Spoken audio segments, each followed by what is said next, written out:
এই ঘরে এত জিনিস কিছু যায় আসে না, কিন্তু আমার বাড়ির কাজের লোক যদি ছুটি নেয় তাহলে আমার জীবনটা নরক হয়ে ওঠে। খুব লেট হয়ে গেছে। আরে ভাই, একে ল্যাবে যেতে দেরি হয়ে গেল, তার উপর আবার কে এলো?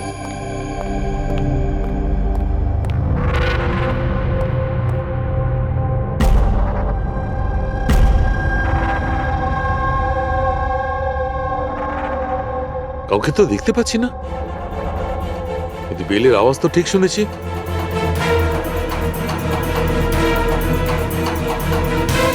চোখে কাউকে দেখা যাচ্ছে না, কিন্তু কানে শোনা গেল কোনো গন্ডগোল আছে।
You are invited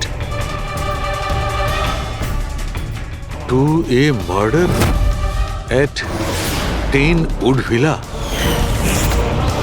Piali Hills, 400876.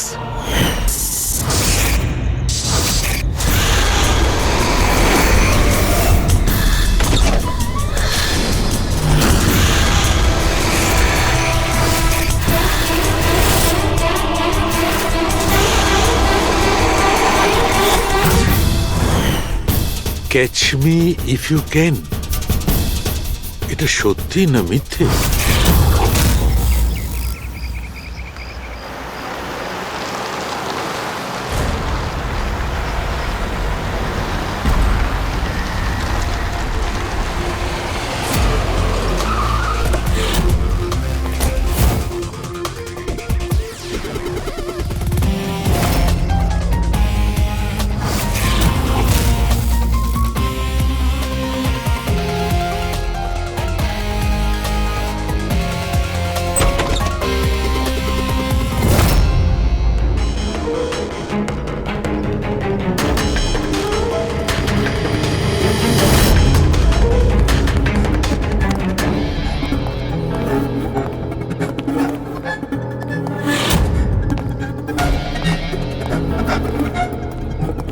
My God!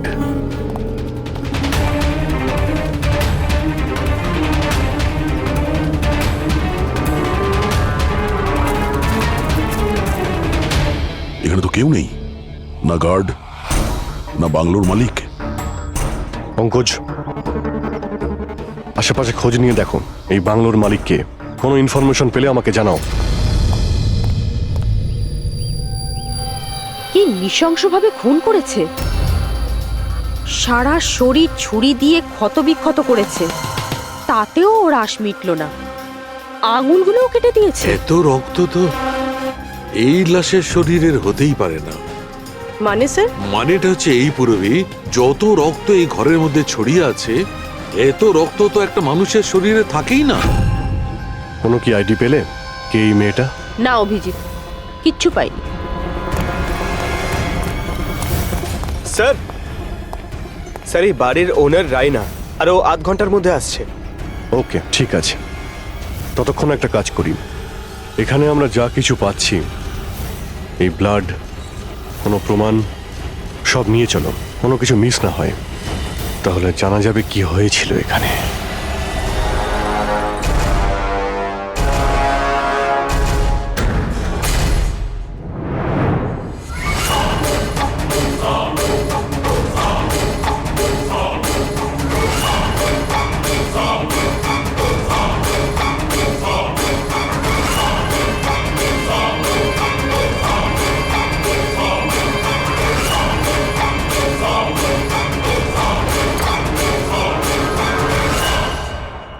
এই ঘরে এত জিনিস পড়ে রয়েছে, যারা চিৎকার করে করে বলছে আমরা প্রমাণ, আমাদের তুলে নাও। এগুলো প্ল্যান্টেড নয় তো? মানে খুনি আমাদের সাথে গেম খেলছে।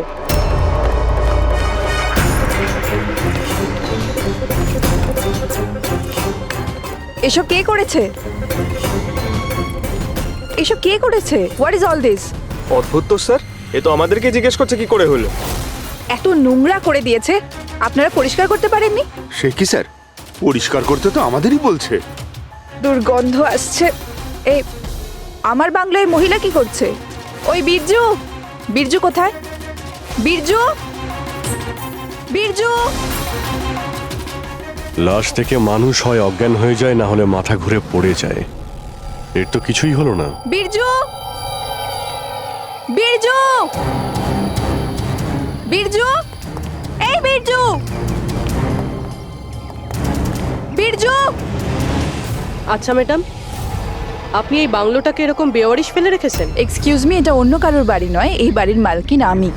এটা আমার পৈতৃক বাংলো। আচ্ছা, এটা যখন আপনারই বাংলো, তাহলে কোনো কেয়ারটেকার নেই কেন এখানে? অফকোর্স আছে, বীরজু, বাট এখন জানি না কোথায়। বীরজু! একটা মহিলার লাশ পড়ে আছে আপনার বাংলোতে, আর আপনি বলছেন জানেন না? আমি কিছুই জানি না, আর আপনারা প্লিজ এখান থেকে বেরিয়ে যান, আর যেতে যেতে সবকিছু পরিষ্কার করে যান। বীরজু! স্যার, এই মহিলাকে এরকম অদ্ভুত টাইপের, একটু ঢ্যাটা।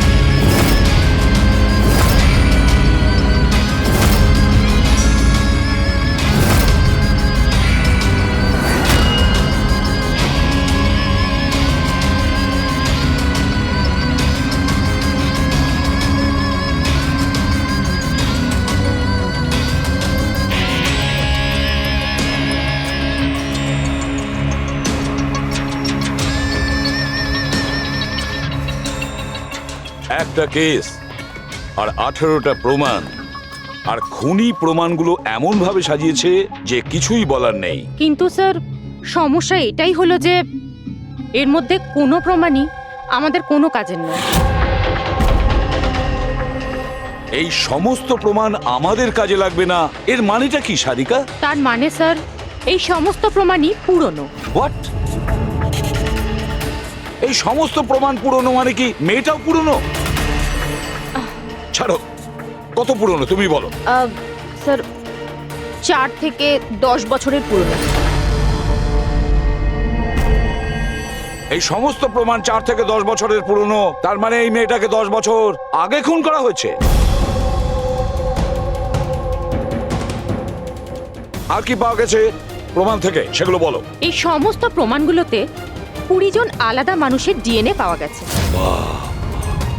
তার মানে 20 জন আলাদা আলাদা লোক এই প্রমাণগুলোকে ছুঁয়েছে, তাই তো? হ্যাঁ স্যার। তাহলে আঙ্গুলের ছাপ তো নিশ্চয়ই পাওয়া গেছে। না, পাওয়া যায়নি। কিন্তু স্যার, একটা খুব গুরুত্বপূর্ণ কথা জানা গেছে। ক্রাইম সিনে যে এত রক্ত পাওয়া গিয়েছিল, ওই রক্ত কোনো মানুষের নয়, বরং কোনো পশুর রক্ত ছিল। কি? ডক্টর সারিকা, এই মেয়েটার শরীরে যে রক্ত লেগেছিল সেটাও কি কোনো পশুরই? না না, এই মেয়েটার শরীরে আর জামা কাপড়ে যে রক্ত পাওয়া গিয়েছিল সেটা এরই আসল রক্ত। কিন্তু এটা ছাড়া ওখানে আর যা যা ছিল সমস্তটাই প্লান্ট করা হয়েছিল। মোটামুটি 20 জনের ডিএনএ আর এতগুলো প্রমাণ ক্রাইম সিনে এলো কোত্থেকে স্যার? সেটাই তো, এতগুলো প্রমাণ, কিন্তু আমাদের হাতে কিছুই নেই। বাহ, তুমি এখন চুপচাপ বসে থাকো, কিছুই তুমি বলো না, আমরা গল্প বলছি, তাই না? বস, আমি জানি এই সমস্ত প্রমাণগুলো কোথা থেকে এসেছে। গত কয়েক বছর ধরে সিআইডি যতগুলো কেস সলভ করেছে তার মধ্যে থেকে কিছু ইম্পর্টেন্ট কেসের ইম্পর্টেন্ট এভিডেন্স হচ্ছে এই সবগুলো। কি?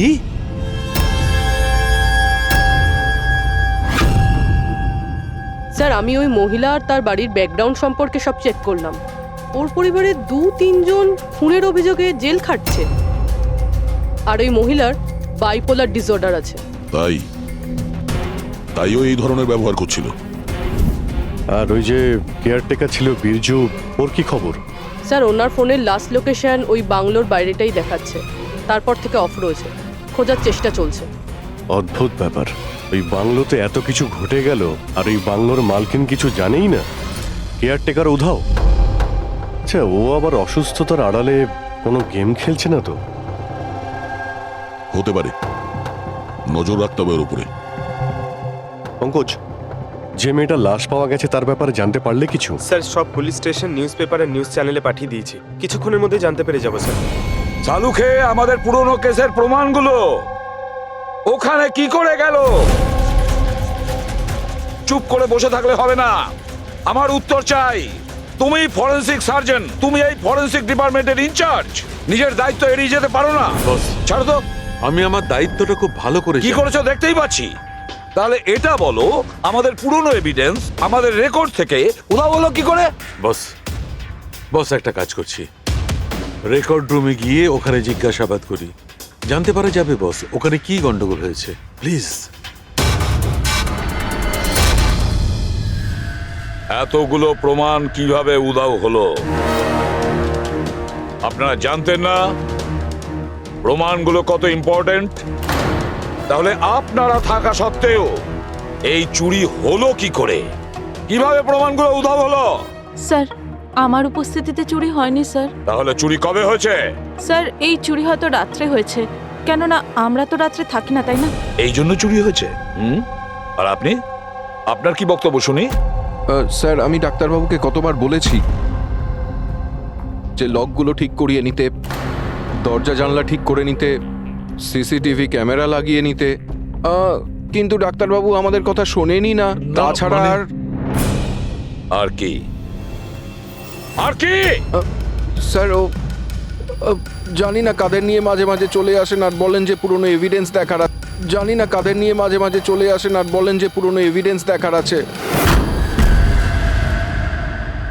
ও কাকে এনেছিল? গত 3 মাস আগে কাউকে নিয়ে এসেছিলেন আর বলেছিলেন ক্রাইম জার্নালিস্ট ইনি পুরনো এভিডেন্স দেখতে চান। বস বস ও একজন জার্নালিস্ট ছিল, ফরেনসিকের উপর একটা আর্টিকেল লিখতে চাইছিল, আমাকে রিকোয়েস্ট করলো আর আমি পারমিশন দিয়ে দিলাম। দেখো সালুকে, তুমি খুব ভালো করেই জানো যে এখানে বাইরের লোকের ঢোকার অনুমতি নেই, আর তুমি জার্নালিস্টকে এনেছিলে। স্যার আগের মাসেও স্যার কলেজের স্টুডেন্টকে এনেছিলেন, ওকেও পুরনো তথ্য দেখাচ্ছিলেন। হতে পারে যে তাদের মধ্যেই কেউ চুরি করেছে। না বস, এটা হতে পারে না, ওরা তো ফরেনসিক স্টুডেন্ট ছিল। ওরা আমার কাছে এসে পারমিশন চাইছিল, স্যার আমরা স্টাডি করতে চাই, কিছু প্র্যাকটিক্যাল করতে চাই, আমরা কিছু শিখতে চাই, প্লিজ আমাদের পারমিশন দিন। তাই ওদের পারমিশন দিয়ে দিই বস। বস আমার যথেষ্ট রেসপন্সিবিলিটি আছে, আফটার অল এটা তো আমার অধিকারও বটে। দেখো সালুকে, সিআইডি কে কলঙ্কিত করার তোমার কোনো অধিকার নেই, বুঝেছো? আর তাছাড়া ফরেনসিক শেখানোর জন্য এখানে কোনো কলেজ খোলা হয়নি। তুমি এখানে স্টুডেন্টদের আনলে কি করে? কার পারমিশন নিয়েছিলে? দেখো সালুকে, একটা কথা মনে রেখো, এই রেকর্ড রুমে চাইলেই কাউকে আনা যায় না। না আমি আনতে পারি, না তুমি আনতে পারো, না এ আনতে পারে, সে কোনো পরিবারের হোক বা কোনো বন্ধু হোক। আরে ভাই। হ্যাঁ অভিজিৎ। হ্যাঁ স্যার, যে মেয়েটা খুন হয়েছে তার নাম হলো টিনা, আর উনি ওই মেয়েটার বাবা। Doctor Nirav sir, head of forensic, Chennai. Doctor Nirav? Nirav Nirav আরে শালুকে, আমার মেয়েকে মেরে দিয়েছে। কন্ট্রোল ইয়োরসেলফ, সব জানা যাবে। স্যার ওনাকে আপনি চেনেন? হ্যাঁ অভিজিৎ, একটা সময় ছিল যখন আমি আর নীরব একসঙ্গে কাজ করতাম। নীরব, 1 মিনিট বস। কি কি এই দেখো ভাই, আমার সন্দেহটা একদম ঠিক ছিল, এতে টক্সিড আছে। আচ্ছা ডক্টর, শেষ কবে নাগাদ আপনার আপনার মেয়ে টিনার সঙ্গে কথা হয়েছিল? কবে দেখা হয়েছিল? আসলে ও কলেজের হস্টেলে থাকতো, 2 দিন আগেই হারিয়ে। নীরব, নীরব শান্ত হও নীরব। যেই হোক ঠিক খুঁজে বার করব। আমি খুঁজে বার করব নীরব, আমি খুঁজে বার করব কে করেছে। না শালুকে, তুমি খোঁজ নেবে না। আমি খুঁজবো না মানে? মানে তুমি এই কেসে কোনো কাজ করবে না।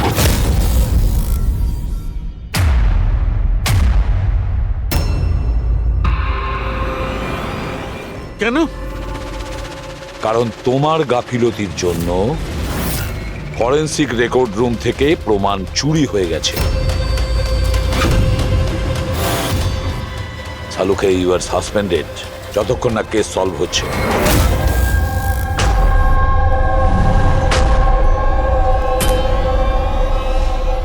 বস, তোমার কি মনে হয় এই সব কিছু আমার জন্য হয়েছে?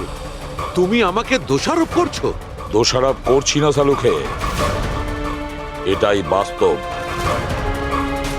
আর সেটা তুমি খুব ভালো করে জানো।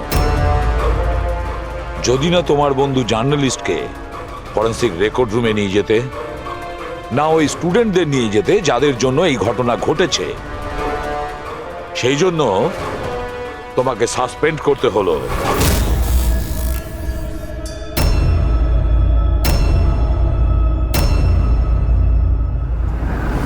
কিন্তু ভাই, নীরবের আমাকে প্রয়োজন আছে, এই কেসটাতে আমার প্রয়োজন আছে, প্লিজ। না শালুকে। স্যার, স্যার আপনি আমাকে ডেকেছিলেন? ডক্টর সারিকা, এখন থেকে তুমি ওনার মেয়ে টিনার কেস ফাইল হ্যান্ডেল করবে। আমি? হ্যাঁ। কিন্তু স্যার, দয়া, অভিজিৎ, শালুকের বন্ধু জার্নালিস্ট আর ওই স্টুডেন্টগুলো যারা ফরেনসিক রেকর্ড রুমে এসেছিল, সবার খুব ভালো করে এনকোয়ারি করো, খুব ভালো করে। স্যার, ডক্টর সালুকে, ডক্টর সালুকে,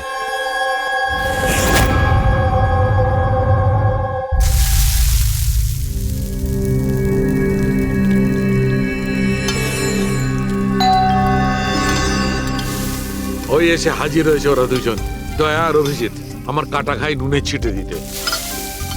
আমি জানি ওরা কি বলবে, স্যার কিচ্ছু হবে না, আপনার উপর আমাদের পুরো বিশ্বাস আছে, সব ঠিক হয়ে যাবে, ছাই ঠিক হয়ে যাবে। প্রথমে অপমান করে বাইরে বার করে দেবে, তারপর এদের দুজনকে পাঠাবে মলম লাগাতে। যাও যাও, ওকে একটু সান্ত্বনা দিয়ে এসো। ধ্যাৎ।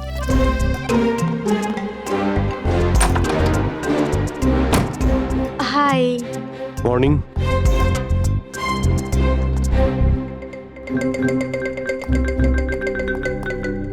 আরে কেন টেনশন নিচ্ছেন স্যার, সব ঠিক হয়ে যাবে। আমাদের আপনার ওপর পুরো বিশ্বাস আছে ডক্টর। আমরা বিশ্বাস করি আপনি কোনো ভুল কাজ করতে পারেন না, কিন্তু কি করব, প্রোটোকল তো ফলো করতেই হবে না। দেখো, তোমাদের থেকে আমি কোনো রকম সহানুভূতি চাই না, আর হ্যাঁ, তোমাদের এসিপি সাহেবের সহানুভূতিরও একদম দরকার নেই। আমি বাচ্চা নই, কাঁদছি না। আমি জানি প্রদ্যুমন নিজের ডিউটি সম্পর্কে খুব সচেতন হওয়া উচিত। গুড। স্যার, আমার খুব খারাপ লাগছে, আই এম ভেরি সরি। আপনার সামনে এসিপি স্যার না আমাকে। সারিকা, লজ্জা পাবার কোনো দরকার নেই। তুমি নিজের কাজটা মন দিয়ে করো, প্রত্যেকটা জিনিস মন দিয়ে দেখবে, কোনো না কোনো সূত্র নিশ্চয়ই পাবে। আমরা যা কিছু স্পর্শ করি আমাদের ছাপ রেখে যাই। রিমেম্বার, এভরি কন্ট্যাক্ট লিভস এ ট্রেস বিহাইন্ড। ব্যাস, এই ফর্মুলাটা ফলো করবে। আর হ্যাঁ, যতদিন এই কেসটা সলভ না হয়, প্লিজ এখানে আসবে না। স্যার, আরে আমি জানি আমি নিরপরাধ, আর আমি সেটা প্রমাণ করেই ছাড়ব। ততদিন পর্যন্ত প্লিজ লিভ মি অ্যালোন। তোমরা কেসটা মন দিয়ে করো।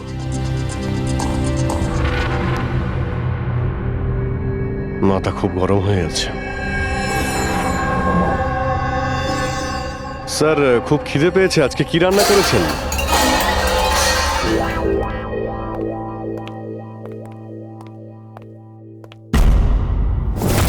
স্যার, হুম, এই জার্নালিস্ট শুনেছি খুবই অভদ্র একটা মানুষ। 3 মাস আগে নাকি ডক্টর নীরবের সঙ্গে ওনার ঝামেলাও হয়েছিল। দেখছি কতটা টেরা লোকে। স্যার, আপনাদের ভেতরে ডাকছে। Thank you.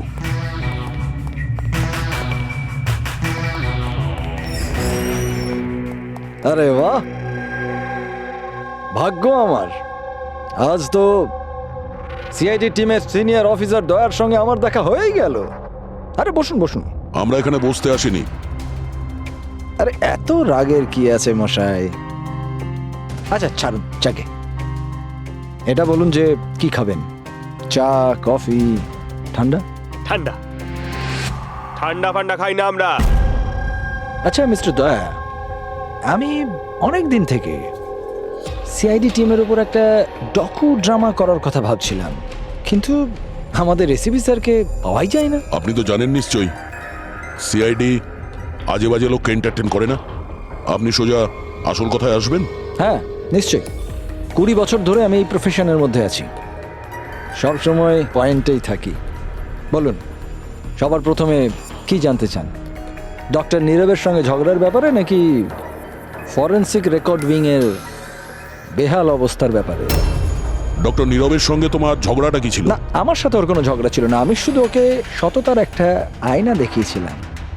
ওর খারাপ লাগলো সেটা।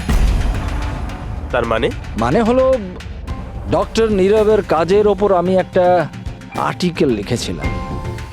আমার হিসেবে উনি ফরেন্সিক কাজের জন্য বিশ্বস্ত ছিলেন না, সামান্য ঢিলে ঢালা টাইপের ফরেন্সিক এক্সপার্ট ছিলেন। সেই জন্য তিনি আমার ওপর মানহানির কেস করে দিলেন। খুব অসম্মান হয়েছিল ওনার। আমি ওনার কাছে ক্ষমাও চেয়েছিলাম, কিন্তু এখন ওনার মেয়ের মৃত্যুর খবর শুনে আমার খুব খারাপ লেগেছিল। আর আপনি দুঃখ প্রকাশ করার জন্য এভিডেন্স রুম থেকে এভিডেন্স চুরি করে সেখানে ফেলে দিলেন যেখানে নীরব বাবুর মেয়ে খুন হয়েছিল। আরে দাদা, আমি এটা কেন করতে যাব? আমি কেন পুরনো হার আর রক্তমাখা শাড়ি চুরি করতে যাব? তাহলে তুমি ওই এভিডেন্স উইং এ কি দেখতে গিয়েছিলে? ফরেন্সিক ল্যাব থেকে এভিডেন্স কিভাবে চুরি হয় আমি সেটা দেখতে গেছিলাম। আমি আপনাদের কাজের দুর্বলতা দেখতে গেছিলাম। থাক, এসব যেতে দিন, এগুলো বলার কোনো দরকার নেই। এখন তো আপনারাও সবটা জেনে গেছেন বোধহয়। দেখুন, বেশি বক্তৃতা দেবেন না আপনি। যতটা জিজ্ঞেস করা হচ্ছে ততটার উত্তর দিন, কেন? ব্যাস। যে নিজেদের কথা উঠলো অমনি ঝাল লাগলো? আপনাদের কাছে কি এই কথার উত্তর আছে যে কে কিভাবে ফরেনসিক ল্যাব থেকে জিনিসগুলো চুরি করলো? আমার তো মনে হয় খুনি আপনাদের দুর্বলতাটা দেখাতে চেয়েছে। যাক, ছাড়ুন সেসব। এখন বলুন যে এই সিআইডির ওপর ডকু ড্রামা সিরিজ কবে শুরু হচ্ছে? স্যার, এনাকে ব্যুরো নিয়ে যাই। মনে হচ্ছে ঠিকঠাক উত্তর উনি ওখানেই দেবেন। তার জন্য অনেক লম্বা চওড়া প্রসেস আছে। আর তাছাড়া প্রমাণও তো থাকতে হবে না, তাই তো দয়া? খুব তাড়াতাড়ি দেখা হবে। প্রসেস পুরো করে সমস্ত এভিডেন্স নিয়ে আসব, আর তখন কথা বলবো সিআইডির ওপর ডকু ড্রামা বানানোর জন্য। হ্যাঁ,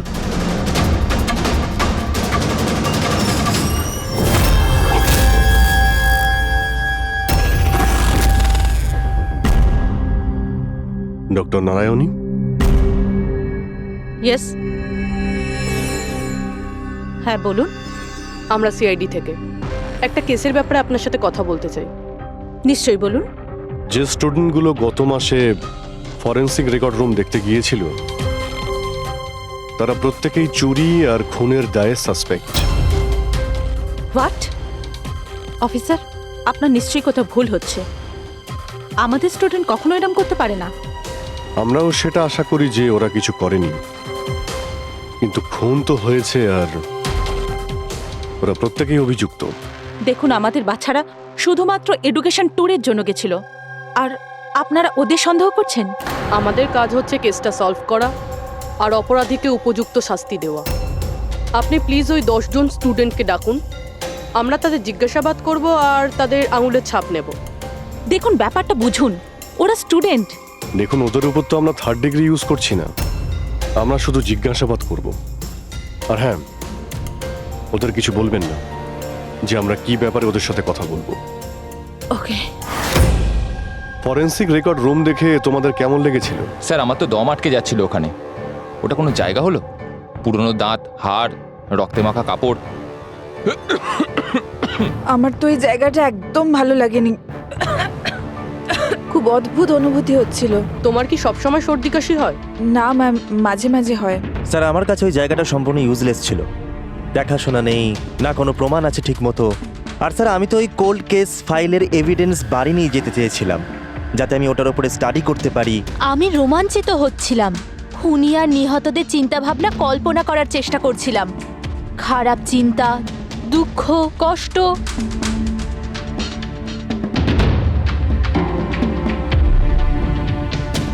স্যার এখানে তো 9 জন রয়েছে, একজন নেই। হ্যাঁ, আজকে একজন স্টুডেন্ট অ্যাবসেন্ট আছে, ওর শরীর ঠিক নেই। সে কে? কি নাম তার? সারিকা। সারিকা? ওর ব্যাপারে পুরো ডিটেলসটা চাই। হ্যাঁ সারিকা, কিছু কি পাওয়া গেল? দেখো আমাদের হাতে কিন্তু সময় নেই। স্যার আমি বারবার চেষ্টা করছি যদি কোনো প্রমাণ হাতে পেয়ে যাই, যাতে সালু খেসার যে নির্দোষ এটা প্রমাণিত হয়। যাই হোক না কেন, কিছু না কিছু তো ঘটেছে। যারা সালুখেকে ফাঁসানোর চেষ্টা করেছে, কে হতে পারে আর কেনই বা সে করছে? স্যার আপনি এটা জানেন, তবুও সালু খেসারকে বের করে দিলেন। সারিকা, আমি সেটাই করেছি যেটা আইনত। না হলে সালুখেকে আমি... কি স্যারকে আপনি কি? খুনি খুব বড় ভুল করেছে। কি ভুল স্যার?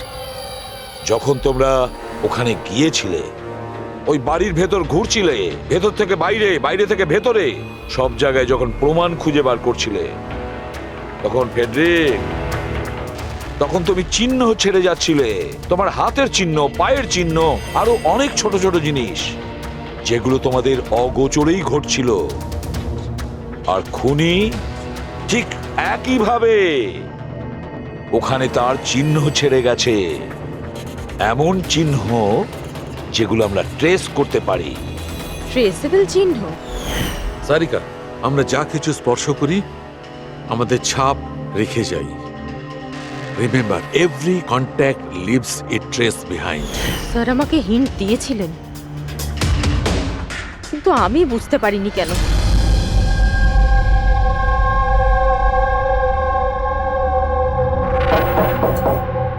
হ্যাঁ বলুন। সারিকা কোথায়? আপনারা? সিআইডি। আপনি কে? স্যার আমার নাম রূপালী। আর সারিকা? স্যার ও তো এখানে নেই, কালকেই চলে গেছে। কোথায় গেছে? ম্যাম ও নিজের বাড়ি চলে গেছে। কালকে ও এলো, তারপর তাড়াহুড়ো করে নিজের ব্যাগ প্যাক করলো, আর খুব তাড়াহুড়োতে ছিল তাই নিজের ফোনটাও ফেলে গেছে। কোনো কারণ কি বললো এত তাড়াহুড়ো করে বাড়ি যাওয়ার জন্য? হ্যাঁ স্যার, ও বলছিল যে ওর বাড়ির কোনো লোক অসুস্থ আছে। কি? স্যার ফরেন্সিক সেন্টার থেকে জানতে পারলাম সারিকা অসুস্থ, আর এ বলছে যে ওর বাড়ির কেউ অসুস্থ। কিছু তো একটা ব্যাপার আছে। আচ্ছা রূপালী, এই সারিকার বাড়ি কোথায়? স্যার কানপুর। কানপুর? আর তোমরা একসঙ্গেই থাকতে? হ্যাঁ স্যার, আমরা রুমমেটস ছিলাম। আচ্ছা, তোমরা কতদিন একসাথে রয়েছো? এই হবে 8-9 মাস। 8-9 মাস ধরে তো একে অপরের ব্যাপারে নিশ্চয়ই ভালোই জানবে। কি কেমন মেয়ে ছিল সারিকা, কিছু বলতে পারবে তুমি? স্যার ও তো খুব ভালো মেয়ে ছিল। ইনফ্যাক্ট ও নিজের কাজ নিয়েই ব্যস্ত থাকতো, মানে ফরেন্সিক ইনস্টিটিউট যাওয়া, ওখান থেকে ফিরে আসা, এইসব নিয়েই থাকতো। Forensic centre? তো ও কি ওখানকার কোনো কথা তোমাকে বলেছিল? হ্যাঁ, ফরেন্সিক ইনস্টিটিউটের ব্যাপারে কিছু কিছু কথা আমাকে বলতো। যেমন এই কিছুদিন আগেও আমাকে বলছিল যে... তুই জানিস রূপালী, প্রমাণ ট্রেস করে যে কাউকে ফাঁসানো যেতে পারে, রিয়েলি? কিন্তু এটা কিভাবে হতে পারে? আরে বোকা, সব কিছু হতে পারে। আমি সব করতে পারি। যে কোনো কেসকে পাল্টে দেওয়া যায় শুধুমাত্র প্রমাণের ওপর ভিত্তি করে। এবার দেখ আমি কিভাবে সবার মাথা ঘুরিয়ে দিতে পারি। স্যার, টিনা আর ডক্টর সালুঙ্কের কেসেও তো তাই ঘটেছে।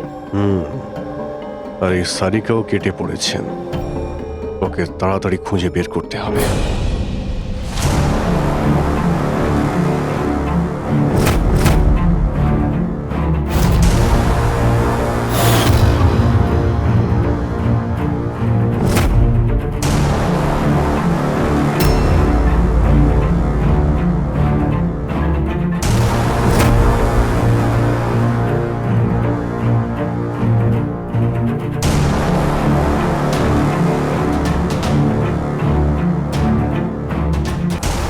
হ্যাঁ সারিকা, স্যার খুনি যেই হোক না কেন, যে এতগুলো প্রমাণ চুরি করেছে আর ক্রাইম সিনে প্লান্ট করেছে, এটা করার সময় ও নিশ্চয়ই জিনিসগুলোকে ছুঁয়েছে। কিন্তু ডক্টর সারিকা, আপনিই তো বলেছিলেন যে কোনো আঙুলের ছাপই পাওয়া যায়নি, তাহলে এই জিনিসগুলো ধরলো কি করে? আঙুলের তো কোনো ছাপ পাওয়া যায়নি, কিন্তু আমি এটা বলার চেষ্টা করছি যে এত প্রমাণও চুরি করেছিল আর ক্রাইম সিনে প্লান্ট করেছিল, এখন এত পরিশ্রম করার পর ওর একটু তো ঘাম হয়েই ছিল। মানে sweat analysis. Exactly, sweat analysis করেছি। আর ওই প্রসিডিওরে আমি একটা ডিএনএ পেয়েছি। এই দেখুন, এই ডিএনএ থেকে আমি এটাই জানতে পেরেছি যে এই লোকটার একটা বিশেষ ধরনের রোগ আছে, সিস্টিক ফাইব্রোসিস। এটা কি ধরনের অসুখ? এটা একটা জেনেটিক রোগ পুরবি। এই রোগটার থেকে মানুষের বডি অর্গানস যেমন কিডনি, লাংস, প্যানক্রিয়াস, ইন্টেস্টাইন সব ড্যামেজ হতে থাকে। কিন্তু ডক্টর সারিকা, এই রোগটা চেনা যায় কিভাবে? মানে কোনো সিমটমস তো আছে? সিমটমস আছে। যদি এই রোগটা অনেক বছর ধরে থাকে তাহলে সেই মানুষটার গ্রোথ পুয়ার হয়ে যায়, ফ্যাটি স্টুলস হতে থাকে, শ্বাস নিতে প্রবলেম হয়, খুব কাশি হয়, ইনফ্যাক্ট সাইনাস ইনফেকশন হতে পারে। শ্বাস নিতে কষ্ট আর কাশি। আচ্ছা, তার মানে এরকম পেশেন্টদের নিশ্চয়ই হসপিটালে বারবার যাতায়াত করতে হয়। কনস্ট্যান্ট মনিটরিং এর দরকার হয়। ব্যাস, তাহলে অভিজিৎ, শহরে যতগুলো হসপিটাল আছে সেখানে গিয়ে খোঁজ নাও এই ধরনের রুগী কজন আছে, আর তাদের মধ্যে কি এমন কোনো পেশেন্ট আছে যার আমাদের এই কেসের সঙ্গে কোনো সম্পর্ক আছে।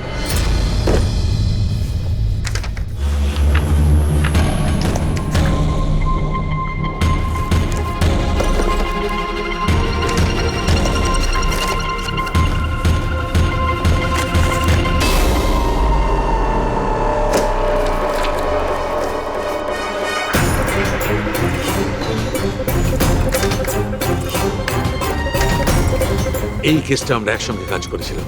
Yes. ডক্টর নীরবের মেয়েকে খুন করা হয়েছে, আমাকে সাসপেন্ড করা হয়েছে, তো বাকি রইল ললিত। যদি এই সবকিছু কেসটার জন্য হয় তাহলে ললিতের সঙ্গেও নিশ্চয়ই কিছু ঘটেছে, নাহলে হয়তো ঘটবে। ললিতকে খুঁজতে হবে, কিন্তু এত বছর ধরে ললিতের সঙ্গে কোনো যোগাযোগ নেই, কি করে খুঁজবো? ট্রাই করে দেখি।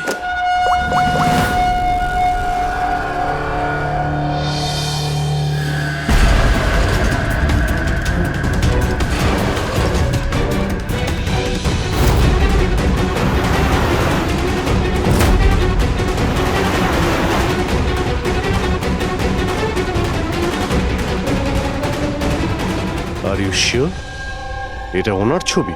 হ্যাঁ স্যার, উনি। আর ওনাকে হসপিটালে 2-3 বার আসতেই হয়। My god, thank you very much. Thank you.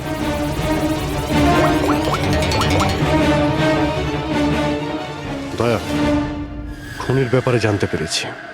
কি ডক্টর ললিত মারা গেছেন 5 বছর আগে? হ্যাঁ স্যার, আপনারা মেয়ের সাথে দেখা করতে পারেন। কোথায় ওর মেয়ে? আমি কথা বলতে পারি? সে তো মুম্বাইতে আছে স্যার, সারিকা নাম ওর। সারিকা? হ্যাঁ sir. Okay, thank you. Sarika মুম্বাইতে।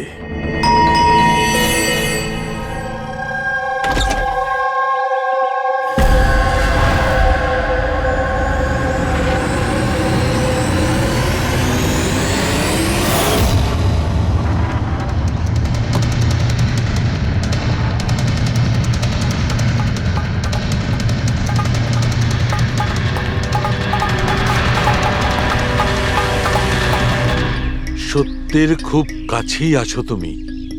এইটাই শেষ জায়গা যেখানে খুনটা হবে। অপেক্ষা করছি তুমি আসবে ওইখানে যেখান থেকে সব শুরু হয়েছিল 8 বছর আগে।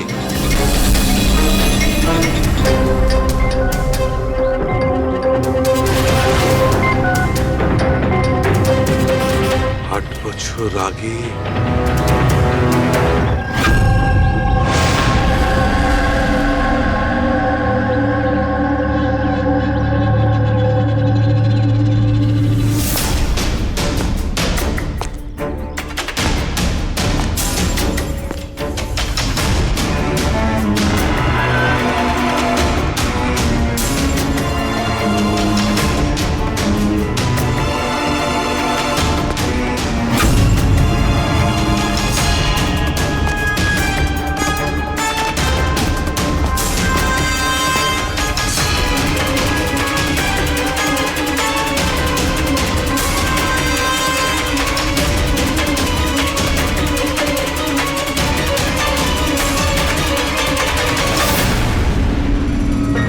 সারিকা একে কে মারল? হঠাৎ আলোটা নিভে গেল কেন?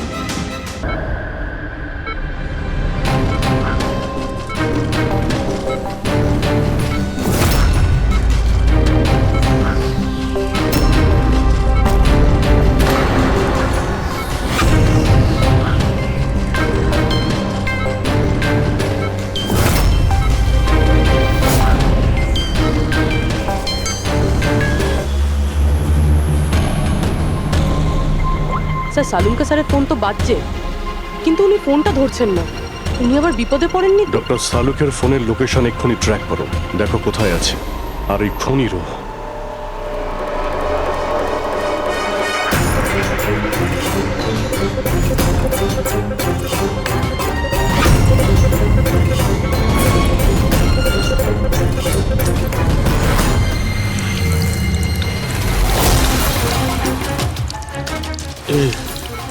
এসব কি করছো? তোমার মৃত্যু আস্তে আস্তে আর খুবই কষ্টদায়ক।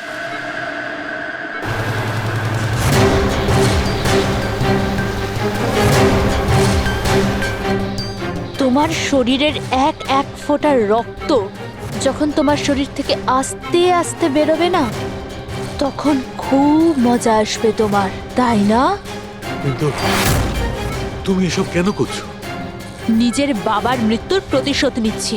আরে খুনি হচ্ছ তোমরা তিনজন। তোমার বাবা রঘু? হ্যাঁ, রঘু, যাকে তুমি ডক্টর ললিত আর ডক্টর নীরব মিলে মেরে ফেলেছো। আর তোমাদের জন্য আজ আমার বাবা আমার সাথে নেই। মেরে ফেলেছি? আমরা? কিভাবে? প্রমাণ জোগাড় করে মেরে ফেলেছো। তোমরা প্রমাণ জোগাড় করে আমার বাবাকে ফাঁসির শাস্তি দেয়া করিয়েছো। দেখো দেখো, প্রমাণ জোগাড় করা, শাস্তি দেওয়া, এটা ফরেন্সিকের কাজ। কাজ এটা? নিশ্চয়ই নিশ্চয়ই এটা তোমাদের কাজ, কিন্তু তোমরা আমার ব্যাপারে তো ভাবোনি না। ওই মেয়েটার ব্যাপারে যার থেকে যার বাবাকে ছিনিয়ে নিয়েছো। আমার বাবার মৃত্যুর পরে আমি ডিপ্রেসড হয়ে গিয়েছিলাম। আর এই সব থেকে বেরোনোর পরে আমি ভেবে নিয়েছিলাম, ঠিক করে নিয়েছিলাম যে আমি তোমাদের তিনজনকেই এই মৃত্যুর শাস্তি দিয়ে তারপরেই ছাড়বো। আর এই জন্যই তুমি টিনাকে মেরে ফেলেছো? হ্যাঁ, মেরে ফেলেছি আমি ওকে, কারণ আমি জানতাম ডক্টর ললিত 5 বছর আগেই মরে গেছে। আর পড়ে রইল তুমি আর ডক্টর নীরবের প্রশ্ন। তো আমি জানতাম যে ডক্টর নীরব নিজের মেয়ে টিনাকে খুব বেশি ভালোবাসে। টিনার মরে যাওয়ার পর ও নিজেই নিজেকে মেরে ফেলবে। আর তুমি, আর পড়ে রইল তোমার প্রশ্ন, তুমি তোমার ফরেনসিক অফিসকে খুব ভালোবাসো। যখন ওখান থেকে তোমাকে ধাক্কা মেরে অপমান করে বার করে দেবে, তখন তো তুমি নিজেকেই নিজে মেরে ফেলবে। কিন্তু সারিকা তোমার কি ক্ষতি করেছিল?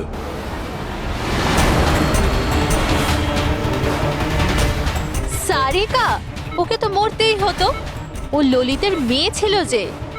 আর ফরেন্সিকে কাজ করতো। আর আমার কাজে তো ও আসতোই, ওর সাহায্যে আমি ফরেন্সিক অফিসার সব প্রমাণ জোগাড় করেছিলাম। তোমার ফরেন্সিক অফিস তোমার বিরুদ্ধে? এই দেখো ডক্টর সালুকে, হয়ে গেল আমার বদলা পূরণ। আর যতক্ষণে সিআইডি এখানে আসবে ততক্ষণে তুমি ওপরে। Good bye doctor সালুকে।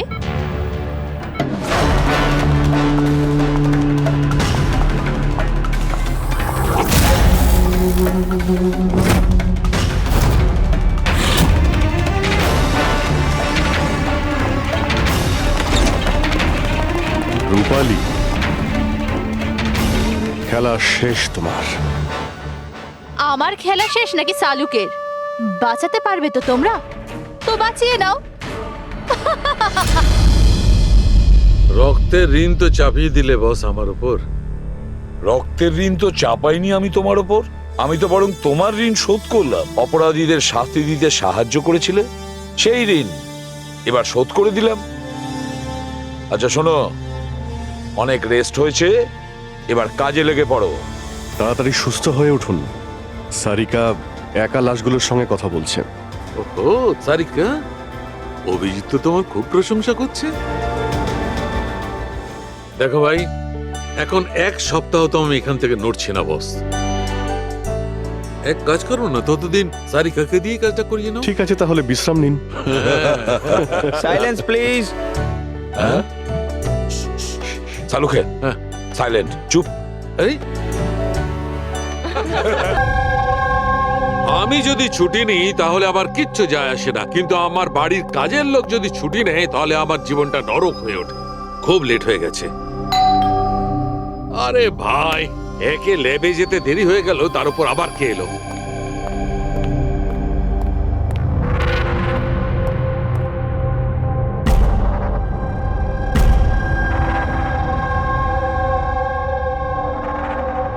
কাউকে তো দেখতে পাচ্ছি না।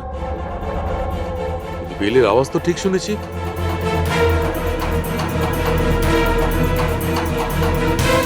চোখে কাউকে দেখা যাচ্ছে না, কিন্তু কানে শোনা গেল কোনো গন্ডগোল আছে।